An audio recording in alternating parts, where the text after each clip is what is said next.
अस्सलाम वालेकुम, कैसे हैं आप। उम्मीद है आप सब भी ठीक होंगे, खैरियत से होंगे। आज हम बनाएंगे वाइट माश दाल की रेसिपी, जिसको बनाने के लिए हमें सबसे पहले दाल को बॉईल करना है। दाल को में जैसे ही बॉईल आने लग जाए तो इसके ऊपर झाग नुमा चीज़ नज़र आएगी या दाल की मैल बोल लें, इसको बाहर निकाल लें एक बाउल के अंदर और इसको एक साइड पे कर दें। अब मैंने दाल बॉईल होने के लिए दूसरे चूल्हे पर रख दिया। यहाँ साथ में कढ़ाई के अंदर मैंने हाफ़ कप ऑयल लिया। ऑयल के अंदर कुछ साबुत मसाले का इस्तेमाल किया है और प्याज को पेस्ट बनाकर मैंने शामिल किया और ये फ्राई हो चुकी है। अब लहसुन अदरक का पेस्ट शामिल किया है।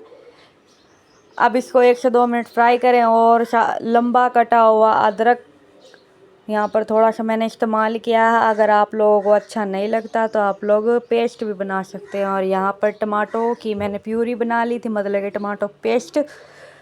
तो टमाटर शामिल किए हैं, हरी मिर्च मोटा कट करके शामिल किए और 1 चम्मच नमक और 1 चम्मच धनिया पाउडर। अब इन सब चीज़ों को अच्छे तरीके से फ्राई कर लें। टमाटर का पानी भी खुश्क हो चुका है, ऑयल भी, टमाटर मतलब मसाले से अलग हो चुका है। अब दाल मिक्स कर दें।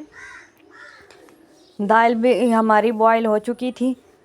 अब इसको 5 से 6 मिनट फ्राई करें। फ्राई करने के बाद इसके अंदर काली मिर्च का पाउडर शामिल कर दें। अगर आप लोग चाहें तो सफ़ेद मिर्च का पाउडर भी शामिल कर सकते हैं। और साथ में मैंने ज़ीरे का हाफ़ चम्मच शामिल किया, पिसा हुआ ज़ीरा। और अब ये फ्राई हो चुका है, मतलब कि मिर्चें भी भुनाई हो चुकी हैं। अब मैंने यहाँ पर, अगर आप लोगों के पास क्रीम है तो आप क्रीम भी इस्तेमाल कर सकते हैं, लेकिन मैंने दूध की जो मलाई होती है मैंने उसका इस्तेमाल किया है इधर। और अब इसको थोड़ा सा मीडियम फ्लेम पर ऑयल ऊपर आने तक रख दें।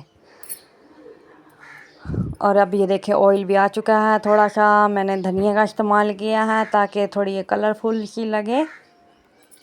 तो मज़ेदार सी हमारी अभी 2 मिनट बाद तैयार हो जाएगी वाइट माश दाल की रेसिपी।